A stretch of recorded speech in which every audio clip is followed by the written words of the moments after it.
Good morning, everybody. So, today we're going to read and discuss a book called Chaitanya Bhagavat.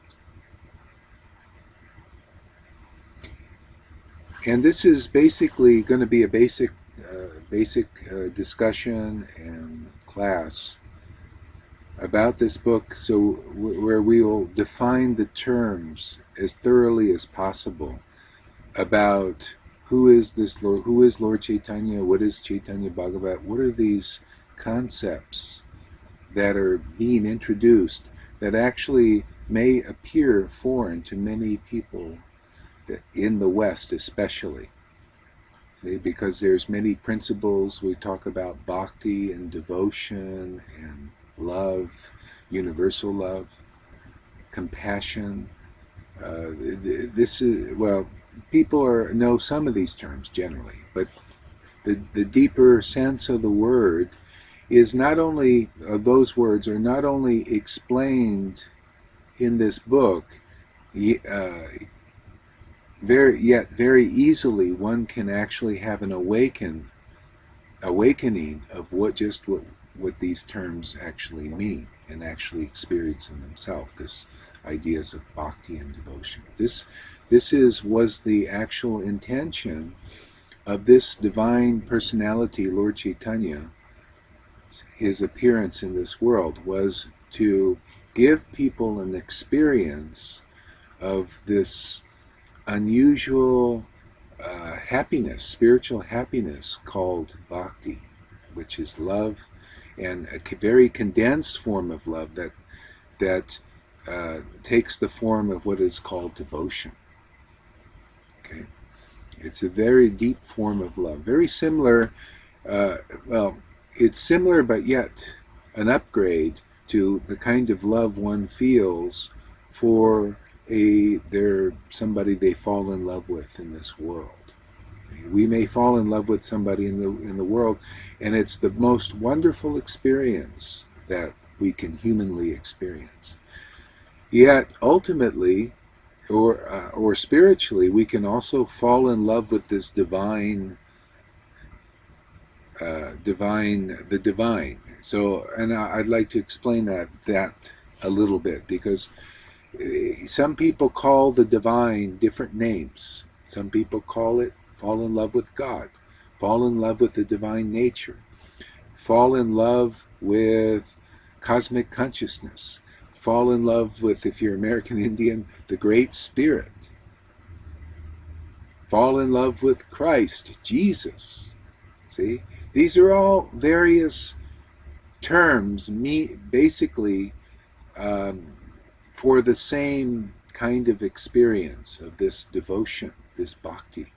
Means it's a very condensed form of loving devotion for the divine consciousness. That's another word. See? So there are many names for it. Now, the unique thing about this personality who appeared here, he was a very potent form of the divine consciousness.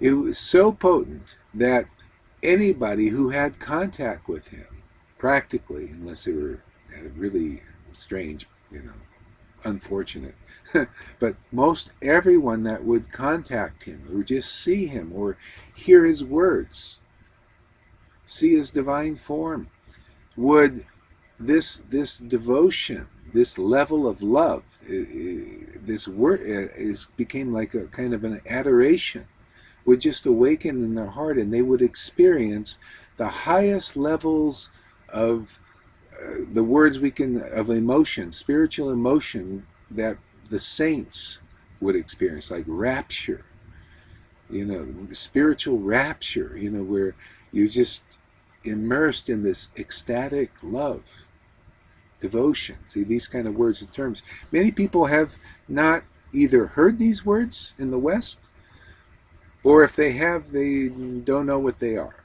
Because they're actually very hard to experience divine emotions. Yet this personality who came here was so impregnated with it, and he could transmit it to others.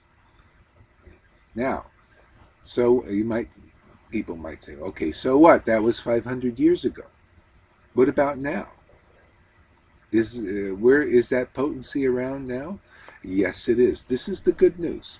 See that, and let me tell you a little background about how this can be this potency, this devotion, this love can be transmitted, and we've already done it in many of our lectures before. And even the videos are so powerful that this bhakti can awaken in others. At the time, 500 years ago, and actually 5,000 years ago, when another potent divine personality appeared in this world called Krishna, they appeared. There are certain persons that recorded they call the divine Leela of these potent avatars. They call avatars. This is a very special divine personality. Not the Leela, like let's take this Sri Krishna Caitanya that we're discussing in this video.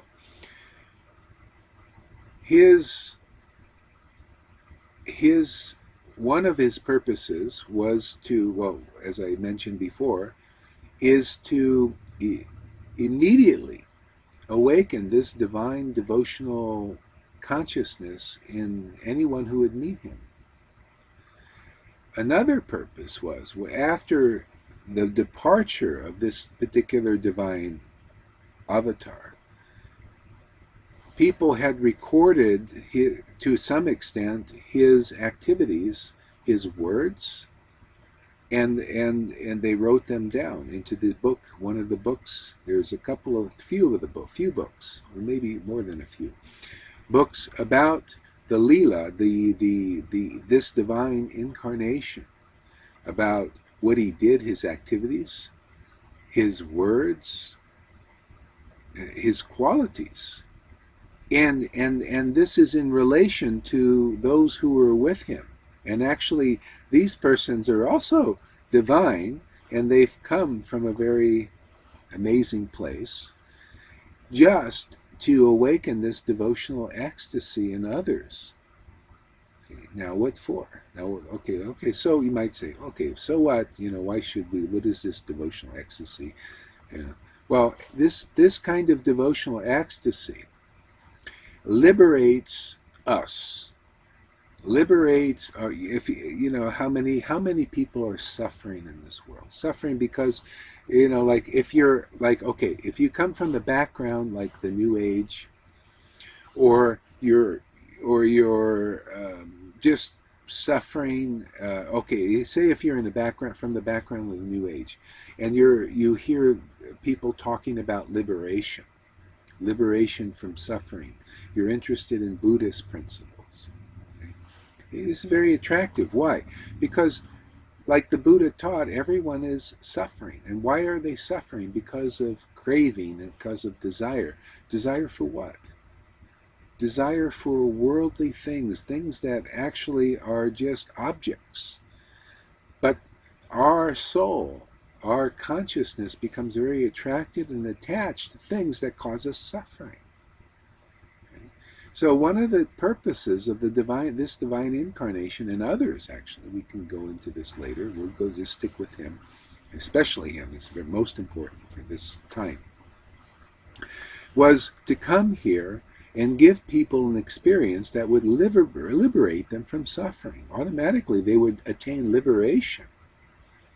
See, there are many people striving for liberation, many liberation teachers here now, and teaching about liberation, teaching things about that we're not our bodies, we're not our story, our mental constructs, our belief systems.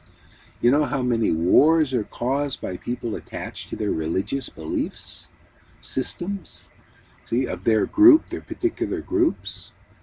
All of this, our consciousness of so many souls are attached not only to the world, but also to their own bodies, which are just temporary, also to their emotional states of consciousness. They think it's always real. People commit suicide, often because of their emotional state is so bad or something at the time. They don't realize things are going to change. You're just so into that.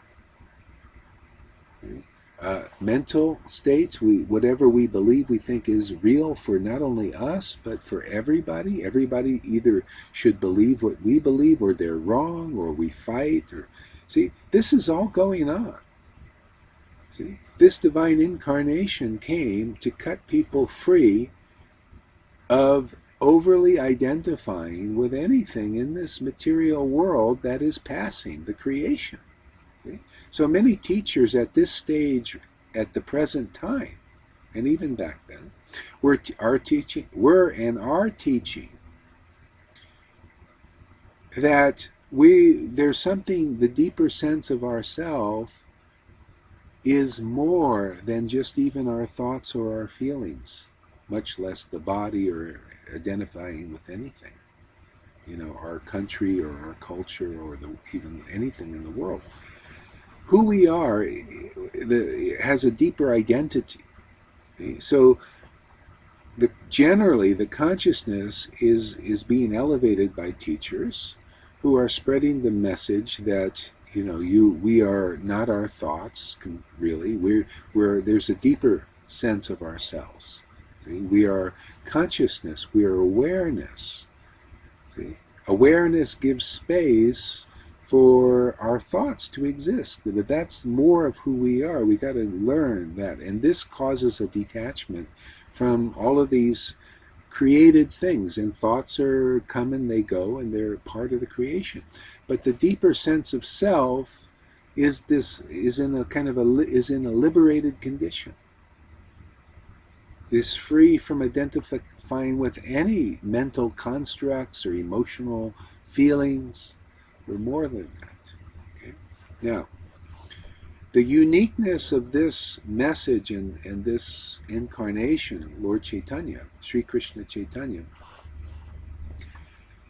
is he gave not only this liberating people from the experience of being liberated from all the fetters of the world, worldly thinking, worldly consciousness, attachment to belief systems and all that. He gave not only that, and this is what mainly the teachers can only give now, is up to that extent. So he gave that, and he gave something more. He gave what these teachers don't talk about, don't know really, generally. He gave this divine, ecstatic devotion for the divine. It is more powerful than just liberation. If you can get this, what is called bhakti yoga, union with this divine consciousness through this devotional, loving ecstasy, if you get that, the liberation comes along automatically. That's the beauty of it. Now, why am I spending so much time talking about this? We haven't even read the book. The reason is because very few people know about this, know about the wonder of this, the amazing contribution Sri Krishna Chaitanya came to give to the world, because very, very rarely has such a opportunity and an experience of the divine been shared in the world. Usually it's been reserved for saints. Saints like, the greatest saints, they go into these divine raptures. But this incarnation was giving it to people, laymen, anyone, people who were liberated or not liberated, could get this experience and this freedom beyond even the liberated state. There's a consciousness we can become aware of, a divine state of consciousness, and that was his intention, to bring this to the world.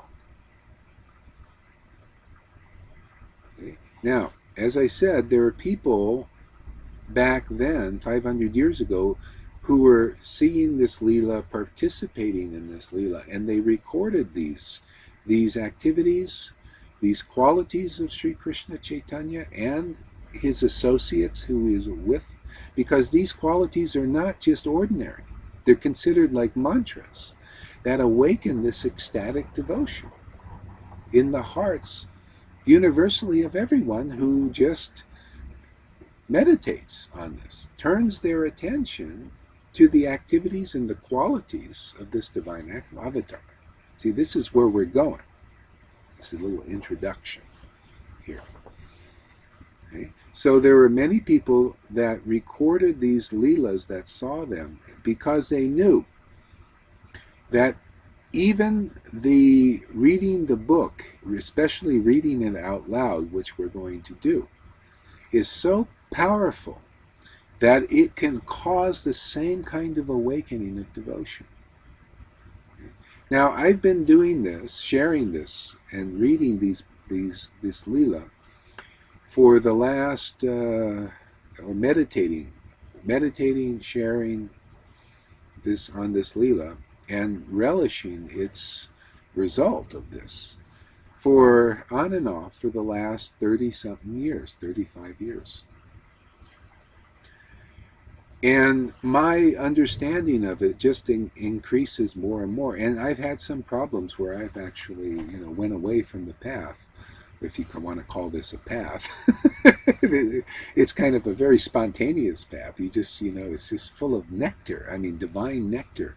It's like eating a meal that tastes better than anything that you can have. And somehow or other, I went away. And this, because there's reasons that why these things happen. We have things and to learn and to teach, and many, it's a very deep thing.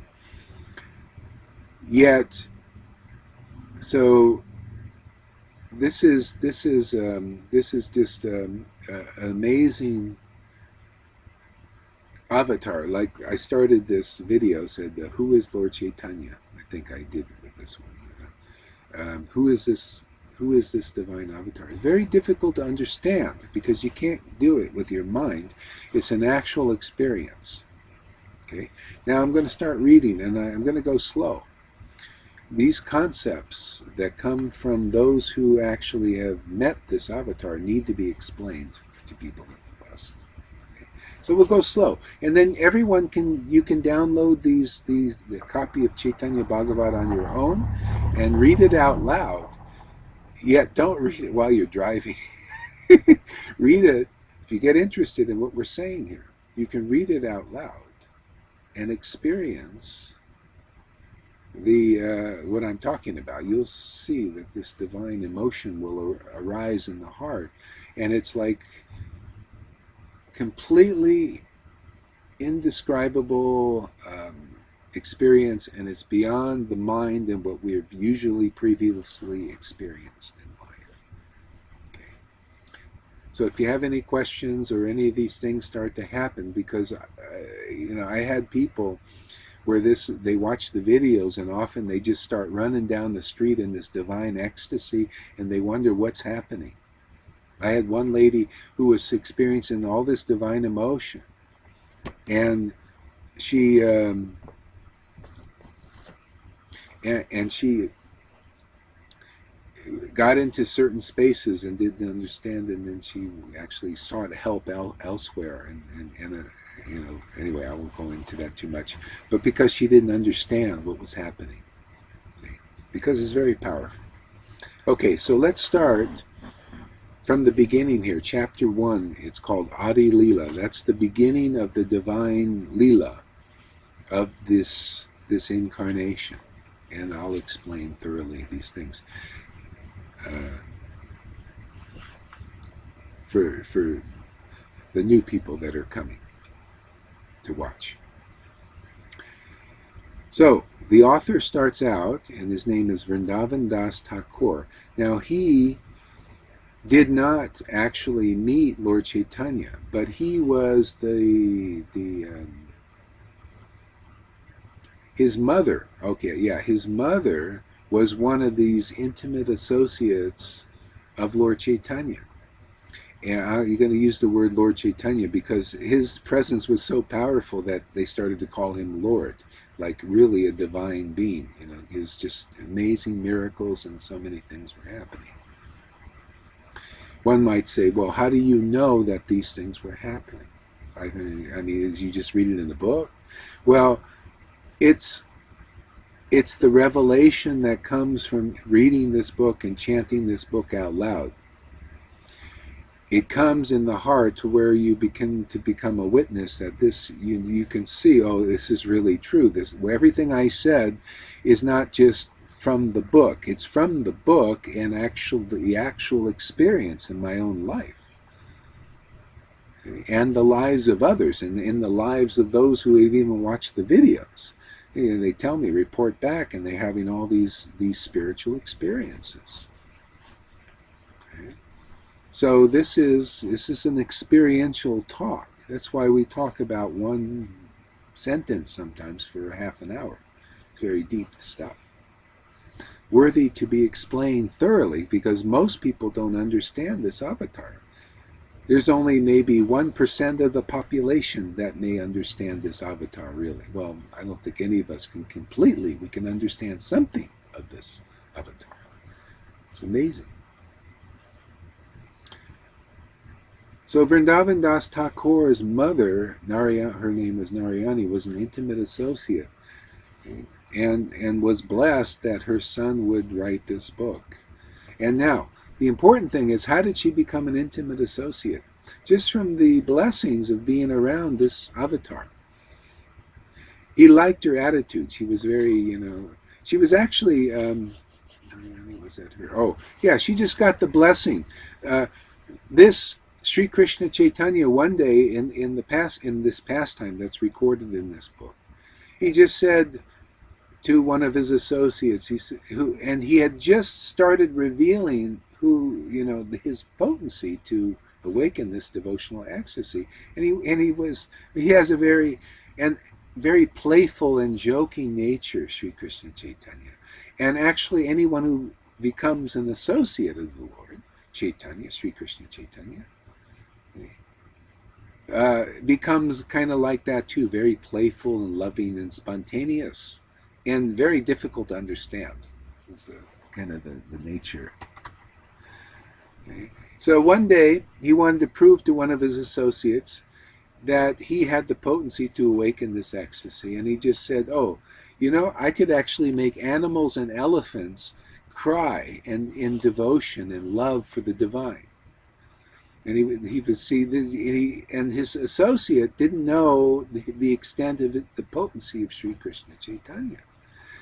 So he said very jokingly, he says, "Oh, okay, look, you see Narayani?" She was only a young girl then. He says, "I'm going to prove to you," his associate's name was Srivas. He said, "I'm going to prove to you I could even make an elephant or anybody cry in devotional rapture." So he just said, "Narayani, you chant this mantra," his name was Krishna, "and cry."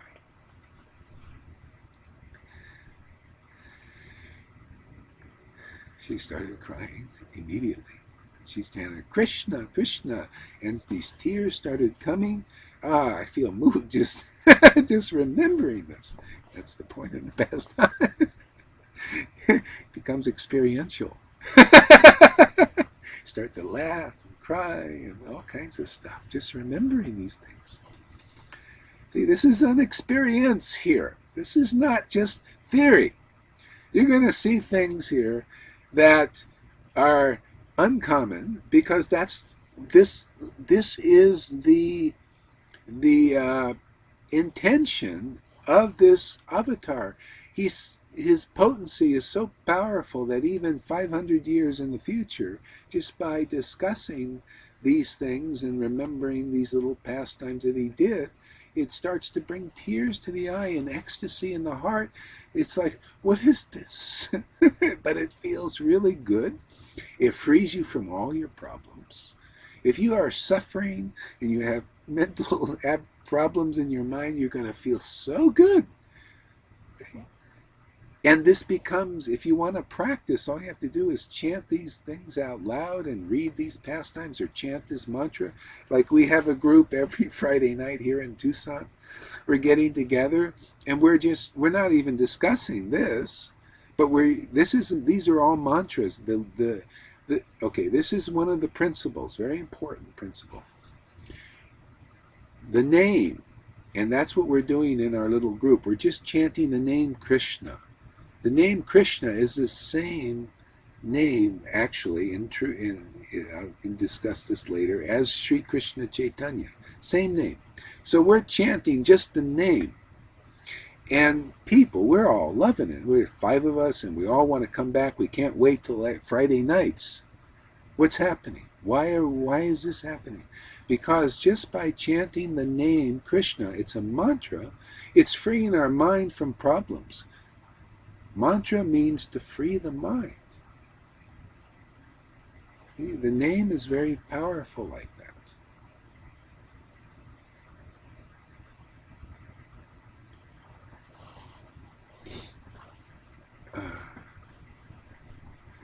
So that's just a name.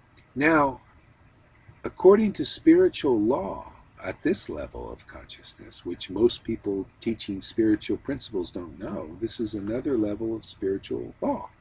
The law, the name is powerful enough to induce this devotional ecstasy, this spiritual rapture of love to awaken in the heart. Not only the name, but even the qualities, discussing the qualities of this avatar, Sri Krishna Chaitanya, or another. See, in India, they've had many of these divine incarnations, like Lord Caitanya, Lord Ramachandra, Krishna. So for the West, it's like Jesus. Okay. So Christ, just by remembering, how many people have watched a movie of Christ and Jesus and had a spiritual awakening? Many. Often these actors who act the part of Jesus, because they're remembering this Leela of these divine beings, they have a spiritual awakening. Forget about the religion part of this thing.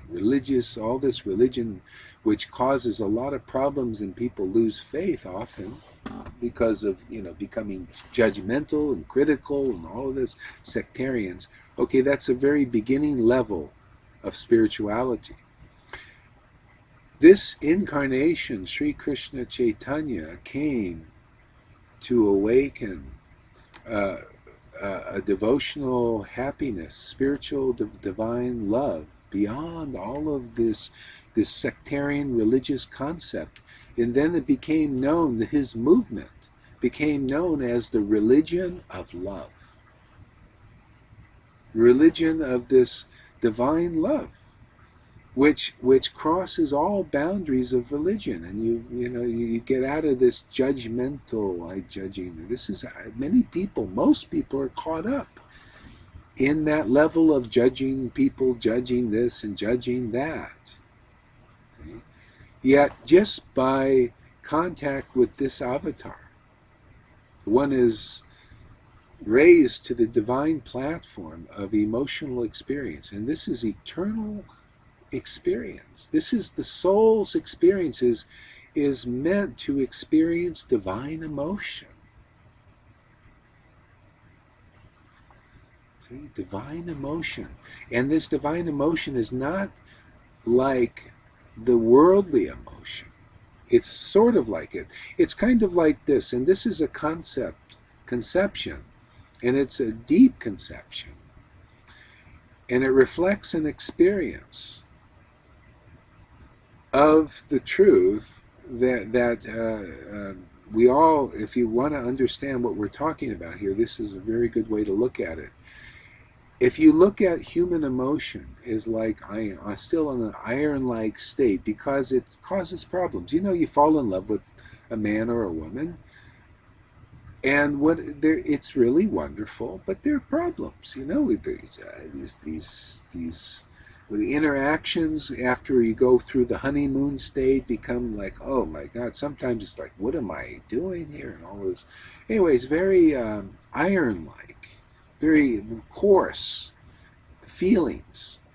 Now, when one falls in love, or their emotional state is transformed into loving devotion for the divine, okay, a new level, our emotions are actually transformed. They can never be destroyed. Emotion, even matter, Einstein said you cannot destroy matter, it can only be transformed. I think he says something. I'm not a scientist, but maybe something like that. Okay, so we cannot destroy emotion; it can be transformed. And where in some of my classes, I'm teaching the basic form of how to transform our base emotions of envy and jealousy in a practical way. That this is actually the best way. It can be transformed just by chanting these mantras. And these leelas and these qualities that are related to this divine personality. And that's what we're basically doing.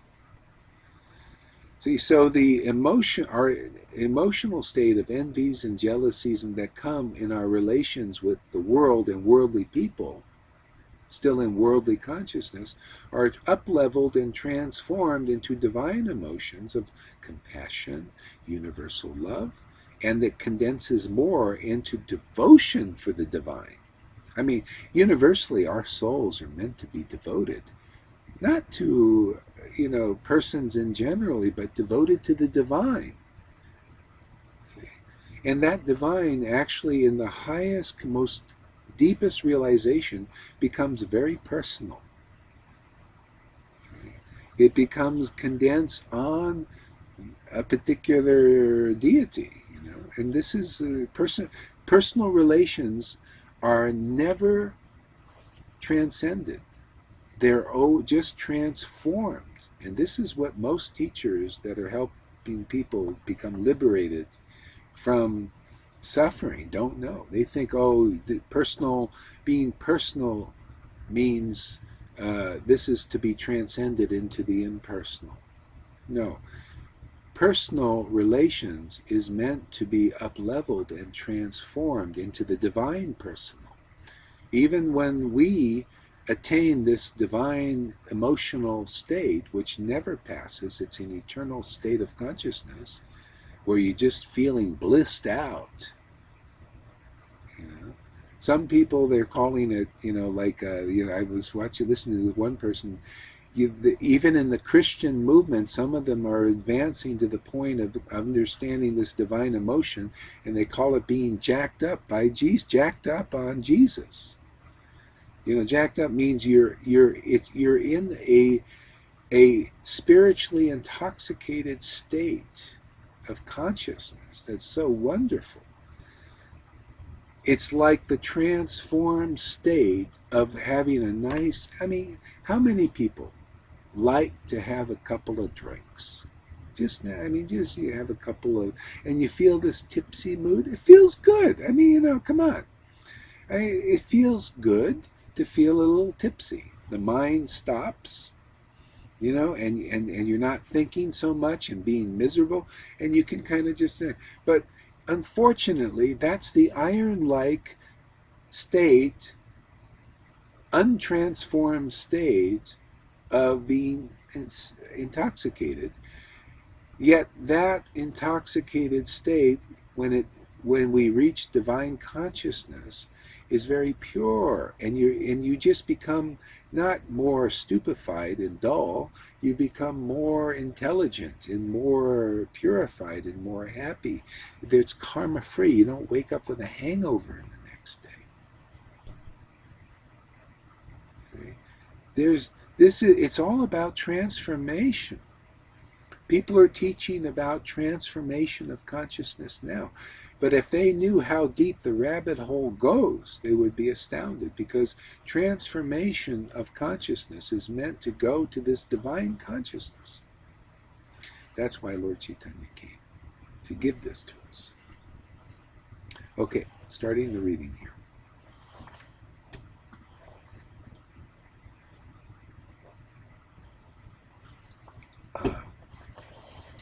I worship their lordships Sri Krishna Chaitanya Mahaprabhu and Sri Nityananda Prabhu, whose long arms extended down to their knees, whose beautiful complexions are radiant yellow of molten gold, and whose elongated eyes are like red lotuses. This avatar, Sri Krishna Chaitanya, didn't come alone. he came with his brother. Now, most people studying spiritual development or into spiritual development at this point in this time, they think the idea is to transcend form into like the void. This is like a Buddhist concept. This is very prevalently taught, that the idea is to transcend all forms because forms are temporary.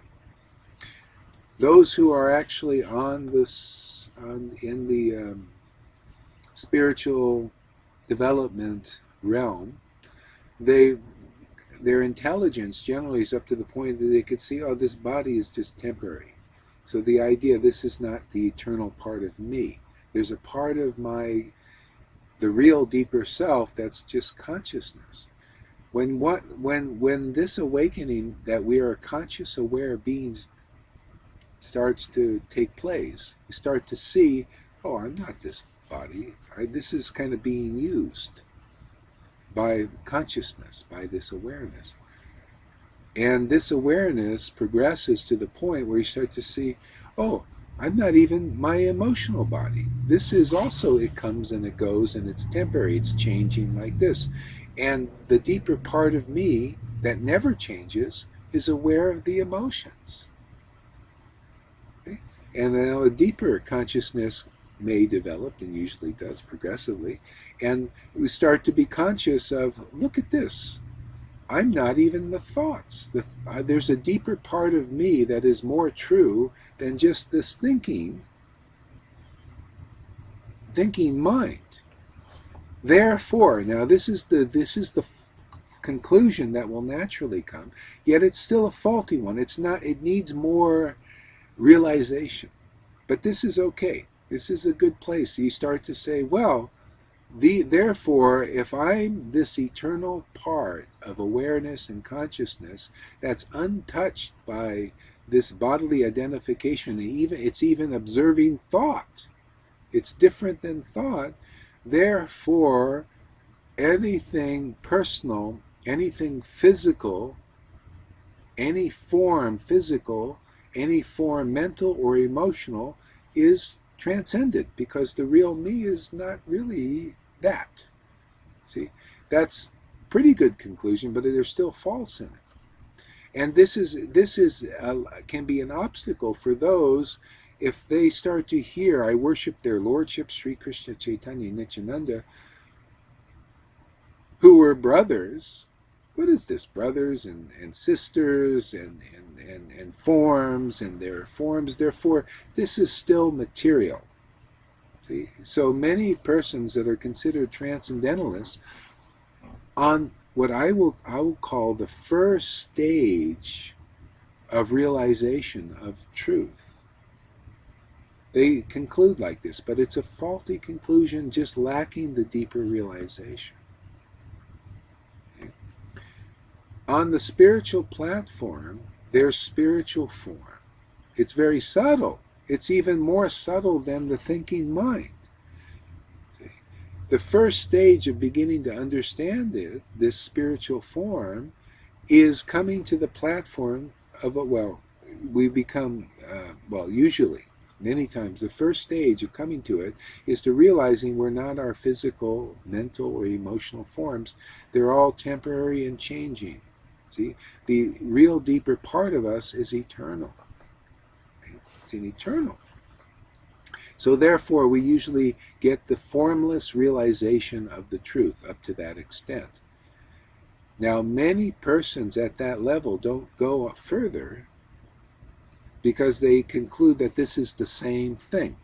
Here, this avatar, Sri Krishna Caitanya, and Nityananda comes, and all these associates come, and they're worshipping Sri Krishna Caitanya, thinking, oh, this is material. No, it's not so. There's a spiritual dimension beyond all form,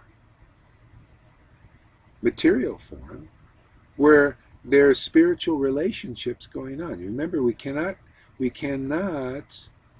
destroy energy. We cannot destroy feelings. We cannot destroy even our mind.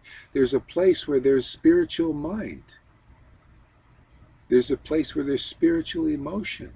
There's a place where it's like a reality where there's time and there's not time per se, but there's a transformation of the time element where there's relations going on between this divine personality, this divine energy that many people think is just a divine energy, takes form.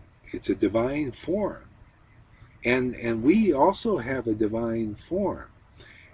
It's a faulty conclusion to think that we are actually God. We are like gods in a sense, once we come to a certain level of realization. We're like demigods. Demi means below God. See? Matter of fact, our soul, which has a godlike quality because we create in this way, we create things, and many things are happening because of our quality of awareness. Yet, in the deeper sense, deeper than just knowing that we're just consciousness, we're getting our abilities to create whatever manifests in our life by a deeper relationship with this divinity. And this divinity has a spiritual form.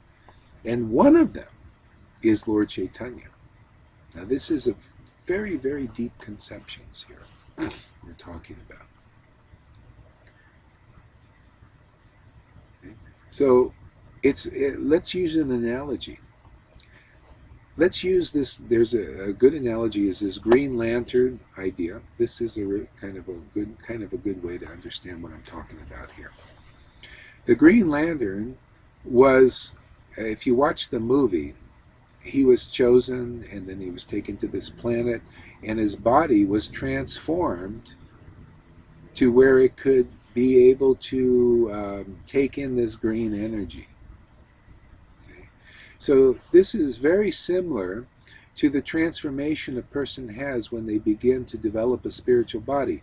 Their body begins to be prepared and ready for spiritual communication and spiritual connection. Okay? So the Green Lantern, now can receive this green energy that not everybody can.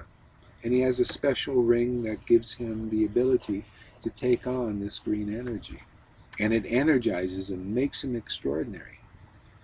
Different than just ordinary people. Now, ordinary people in the world cannot connect with this green energy. Their bodies have not been prepared like this. They don't have this capability yet. But he does. When he's lacking a charge, he just puts his ring to the lantern, and this green energy comes into him. Now he's like superpowered. He's got energized like this. Now those people that we see in this world, that we see that are extraordinary, they're inventors often, or they're creative individuals, or spiritual, they're persons like Jesus, or other saints that you may see, that we hear about in India. These kinds of persons, or shamans, American Indian shamans, or shamans from those kinds of persons, to some degree, they're different and they're unique, and they're more powerful than the ordinary person spiritually in many ways, because of their deeper connection and ability to access that deeper source. And not everybody knows it by the same name. American Indian shaman might be saying, yes, I'm connected to the Great Spirit. See, this is what gives me the ability to be a shaman. They're different than the other local villagers because they're able to connect with this deeper source. See, some even call it source. If you ask Wayne Dyer, for a long time he called it source. Anybody who connects with the source becomes extraordinarily empowered. So in current day teachers, they're like this. Eckhart Tolle, he's empowered in extraordinary ways because he's more connected to the deeper source, and he calls it by a certain name, and that's how he views it. So some people call this deeper source Lord Caitanya or Krishna, and like A.C. Bhaktivedanta Prabhupada, who brought this divine this movement of bhakti to the West and spread it all over the world, and is still spreading just from his books, and they're very powerful. Why? Because he had a connection with this divine source, and he saw it in this way and brought it forth in this way. So many extraordinary people, they're specially empowered, uniquely empowered, very creative because of their connection to source, and they name it differently.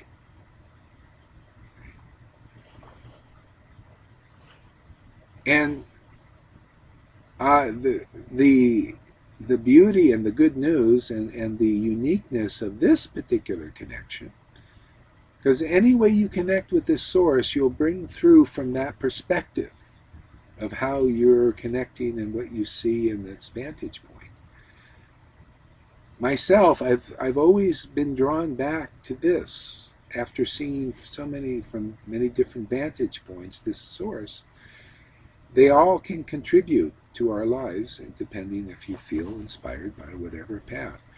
Yet the beauty of this contribution is it's very wonderful, and it's very quick, and it gives us access to a very deep connection with this divine source that people that are going through in other ways don't necessarily have yet. See? So this is if you want to experience something beyond suffering, beyond the level of liberation and mukti, well, you connect with these, chanting these divine mantras, and you'll experience that. You'll understand when he says, this Vrindavan Das Thakur says, I worship their lordships, Chaitanya Mahaprabhu and Lord Nityananda. Worship? Now this is a concept for Westerners. What is worship? I don't want to worship anybody. Look at these preachers, they're doing all these things and people are worshiping them, or these cult leaders, and they're worshiping them, and everything's going to pot. I don't want to worship anybody. Why should I worship these guys? Well, you worship these guys if they're not material beings, and it's not a thing. Oh, well, you must worship them. It doesn't work like that with Lord Caitanya.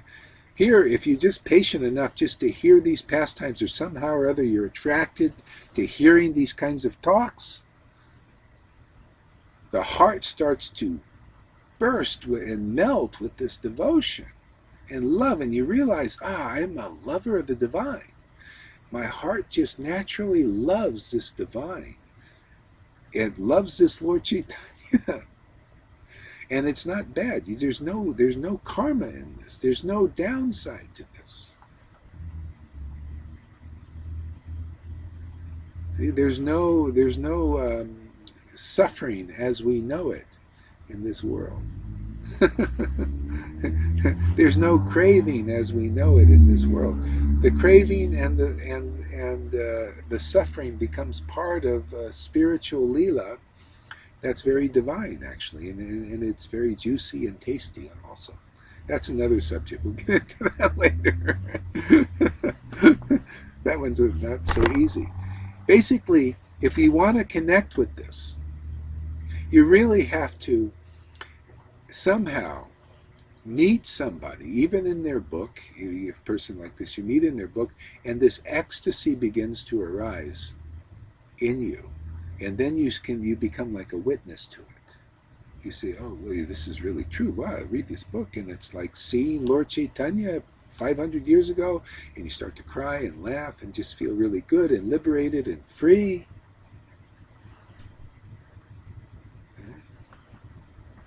See, so this Vrindavan Das Thakur is an advanced practitioner. He just, even though he never met Lord Caitanya, he heard from his mother about Lord Caitanya and awakened devotion and worship in his heart naturally.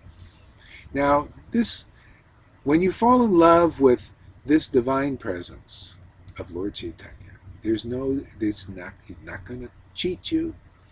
Not gonna, like other, you fall in love with a human being or human beings, there's always some problems and difficulties and karmic things and all of this. This kind of love affair that happens from the heart, and nobody has to tell you or teach you or force you.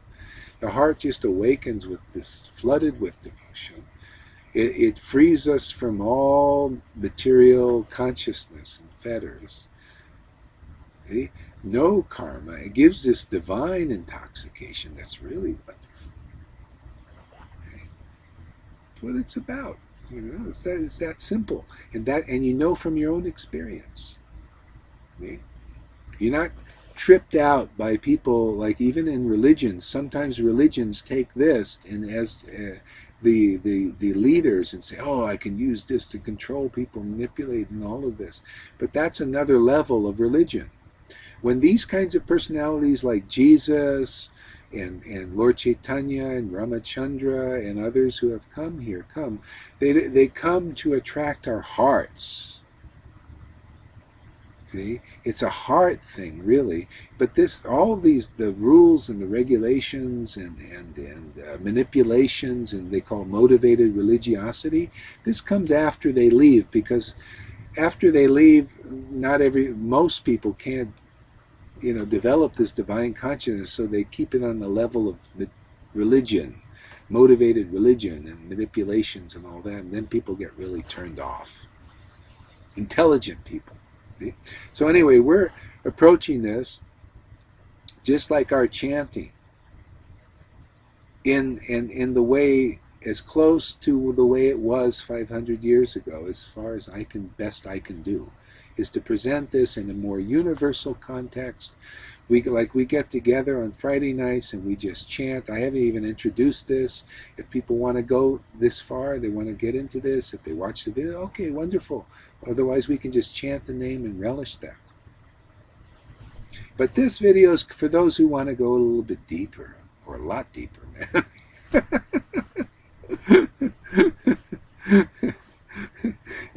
You just want to taste this and just feel free, and liberated and jovial, and just, people may not understand you so much because you're more happy than generally people. You start to look better. I could show you pictures of not only me but other people in the groups when we were discussing this, and you could see the bliss just pouring out of them. They even their physical body becomes permeated with this blissful, loving, free look.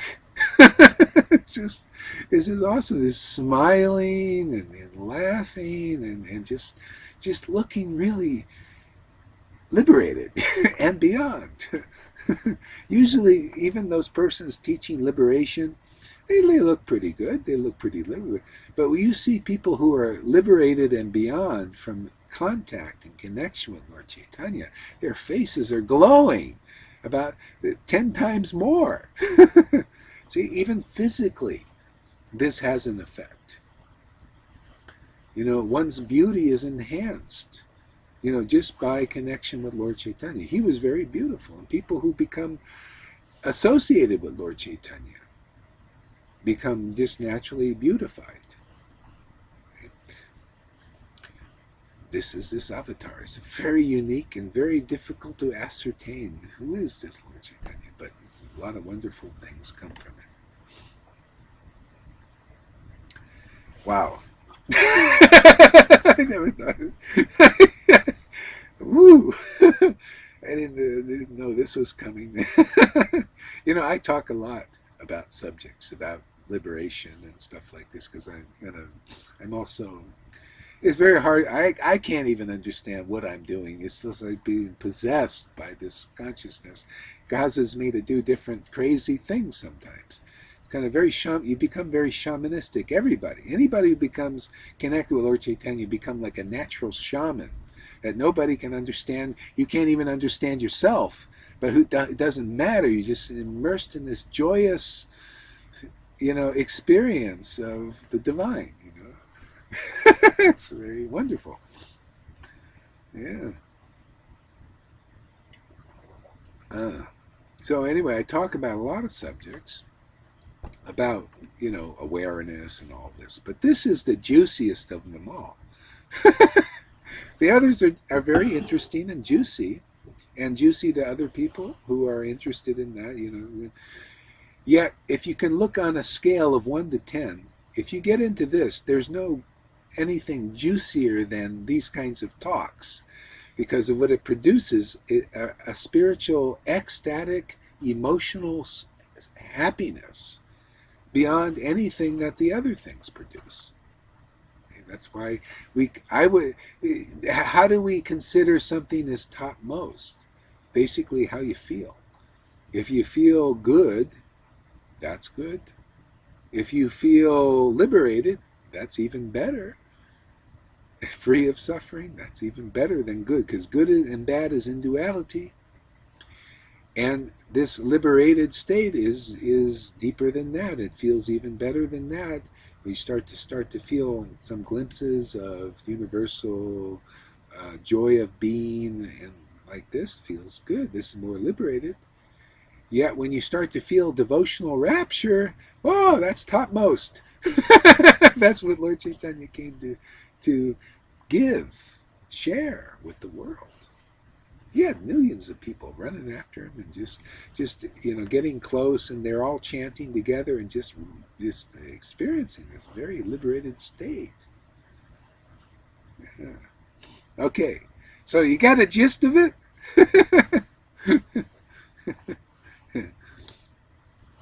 You know what I'm going to do? I'm going to make a part 2 to this. So I'm going to make a part 2. So this is the introduction. We're going to be part 2, 3, 4, and we'll make thousands of videos about this topic. It's endless. We didn't even get to even a paragraph yet. Finished. So I wanted to do a very basic introduction, but I'll tell you, the basic thing is very advanced. It's for everybody. It's for me, and it's for everyone. Okay, so now I'm going to end the broadcast here. Now stay tuned for part 2. I'm going to go right on in the next video.